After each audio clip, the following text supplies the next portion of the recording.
To the Prime Minister's southern push, the Prime Minister is in Tamil Nadu and he's set to launch multiple development projects. An important part of the roadmap for a developed India. One can also see the spirit of Ek Bharat, Shrestha Bharat in these developments.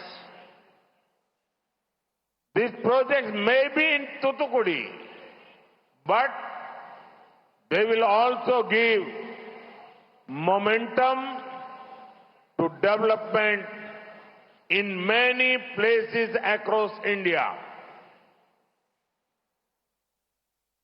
மேடையில் வீற்றிருக்கும் தமிழ்நாட்டின் ஆளுநர் R. N.. Ravi அவர்களே, என்னுடைய சகாவான சர்பானந்த் சோனோவால் அவர்களே, ஸ்ரீபாத் நாயக் அவர்களே, சாந்தனு டாக்கூர் அவர்களே, doctor L. Murugan அவர்களே, மாநில அரசின் மாண்புமிகு அமைச்சர் அவர்களே, தொகுதியின் மாண்புமிகு நாடாளுமன்ற உறுப்பினர் அவர்களே, ஆண்டோர்களே, தாய்மார்களே, பெரியோர்களே, வணக்கம்.